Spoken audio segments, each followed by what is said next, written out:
Assalamualaikum. Hi friends. Welcome to Food with Biryani channel. ஆஹா என்ன மணக்குது சென்னை பிரியாணியா வாங்க இப்போ வந்து நம்ம எப்படி செய்யுதுன்னு பார்க்கலாம். ஒரு கடாய் எடுத்துடுங்க. ஸ்பைசஸ் வந்து போட்டுக்கிடுங்க, வெடிக்க விட்டுக்கிடுங்க. வெடிச்சதுக்கு அப்புறம் 3 வெங்காயம் நீல வாக்கில் கட் பண்ணி சேர்த்துக்கிடுங்க. 4 பச்சை மிளகாய், 1/2 டீஸ்பூன் வந்து சால்ட்டு போட்டு நல்லா கிளறி விட்டுக்கிடுங்க. 2 தக்காளி பழம் கட் பண்ணி அதில் சேர்த்துக்கிடுங்க. சேர்த்து நல்லா வதக்கி விட்டுக்கிடுங்க. 1 கைப்பிடி மல்லி இலை, 1 கைப்பிடி வந்து புதினா இலை, இதையும் போட்டு நல்லா வதக்கி விட்டுக்கிடுங்க. 1 டேபிள் ஸ்பூன் வந்து இஞ்சி பூண்டு பேஸ்ட்டு, 1 டேபிள் ஸ்பூன் வந்து பூண்டு பேஸ்ட்டு, அதுக்கப்புறம் சிக்கன் போட்டு நல்லா கிளறி விட்டுக்கிடுங்க. நான் 1/2 கிலோ சிக்கன் சேர்த்துருக்கேன். இப்போ 10 ரூபா பாக்கெட் சிக்கன் 10 ரூபா பிரியாணி மசாலா வந்து பேக்கெட் வந்து அதை அப்படியே வந்து போட்டுக்கிடுங்க. அதில் 3/4 டேபிள் ஸ்பூன் வந்து வத்தல் மிளகா பொடி வந்து சேர்த்துக்கிடுங்க. 2 டேபிள் ஸ்பூன் வந்து தயிர் வந்து சேர்த்துக்கிடுங்க. அதுக்கப்புறம் நல்லா கிளறி விட்டுக்கிடுங்க. நல்லா கிளறி விட்டுட்டு நல்லா கொதித்த வெந்நீர் ஒரு 3/4 கிளாஸ் வந்து இதில் சேர்த்துக்கிடுங்க. சேர்த்து ஒரு 10 நிமிஷம் வந்து நம்ம வந்து குக் பண்ணி எடுக்கலாம். ரைஸுக்கு தேவையான தண்ணி வந்து பக்கத்தில் வச்சுருக்கேன். புதினா இலை போட்டு வச்சுருக்கேன்.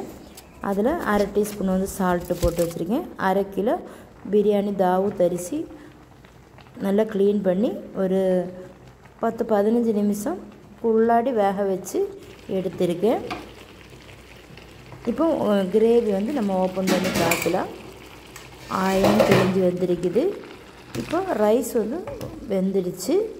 தண்ணி வடிகட்டி இந்த ரைஸை வந்து அதில் எடுத்து வச்சிடலாம். 2 தடவை எடுத்து போட்டுடலாம். இப்போ போட்டாச்சு. போட்டதும் உடனே நம்ம வந்து ஏதாவது ஒரு ஸ்பூன் எடுத்து கிளறி விட்டுக்கிடுங்க. அப்புறம் கிளறலான்னு நினைக்க வேண்டாம். அப்போ ரைஸ் வந்து நல்லா வெந்துடும்.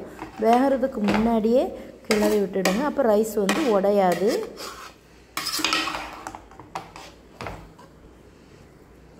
அப்போ மசாலா நல்லா செட்டாகி இருக்கும்.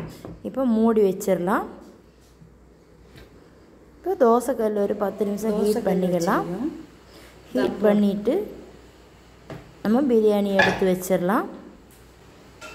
இப்போ பிரியாணி நல்லா தம்மாகி வந்துட்டு இருக்கக்கூடிய நேரத்தில் இப்போ நம்ம பிரியாணி ரைஸ் வந்து வேக வச்சோம் இல்லையா தண்ணி, அந்த தண்ணியில் ஒரு 1/4 கப் எடுத்து மேலே விட்டுடுங்க.